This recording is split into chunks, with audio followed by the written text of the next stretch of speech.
নেয়।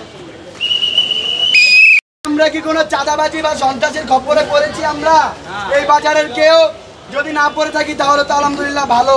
আর এরকম কোনো সমস্যা আপনারা পড়ে থাকেন, এরকম কোনো চক্রের ভিতরে যদি পড়ে থাকেন, তাহলে ফার্মগেট সিগন্যালে আমাদের আর্মি দেশের ভাইরা আছে, তাদের সাথে যোগাযোগ করার চেষ্টা করবেন।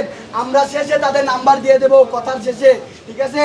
যদি তাও না পারেন, আমরা স্টুডেন্টরা আছি, আপনাদের ছেলেপেলেরা, আপনাদের ভাইরা, আমরা আছি সোনারগাঁও সিগন্যালে, ফার্মগেট সিগন্যালে।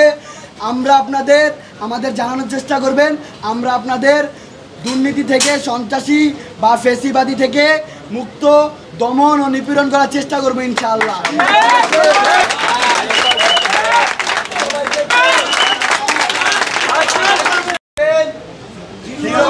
017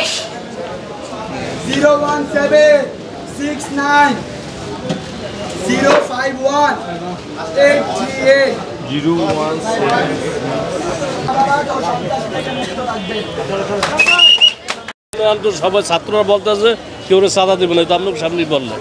এই জন্যই 2 দিন ধরে চাঁদা বাজার না হয় না, তাইলে তো সবাই এরকম বেশি চাঁদা দিতে হতো। এখন দাম মোটামুটি স্বস্তি আছে, মোটামুটি দাম কমবে, কারণ পূর্ণ তো সম্পূর্ণ আসে নাই। 2-3 দিন গ্যাঞ্জাম ছিল, বাসি মাল ছিল, এখন সম্পূর্ণ মাল আসবে, তাজা মাল। আমার দ্রব্য মূল্যের অবস্থা কিরকম, ঊর্ধ্বগতি না অর্ধগতি? ভাই দাম কি বেশি না পাইকারি দাম ঠিক আছে এখানে? এদের জন্য আমরা টিকে রয়েছি, নাহলে টিকতে পারতাম না।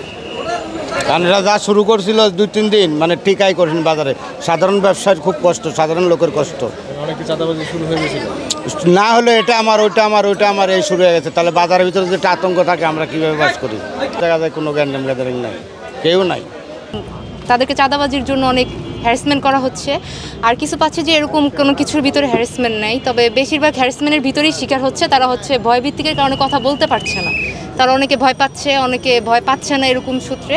তো আমরা তাদেরকে আমাদের নাম্বার, তারপর হচ্ছে সেনাবাহিনী ভাইদের নাম্বার তাদেরকে দিয়ে সাহায্য করার জন্য চেষ্টা করছি। আর মনিটরিং করছি যে কোথাও কখনো চাঁদাবাজি হচ্ছে কিনা, বা তাদের ফুড দখলের জন্য যে কোনো অন্যায়ের কোনো ব্যতীত কোনো কিছু হচ্ছে কিনা, সন্ত্রাস, চাঁদাবাজি এরকম কোনো কিছু হচ্ছে কিনা, সেটার জন্য মনিটরিং করা হচ্ছে।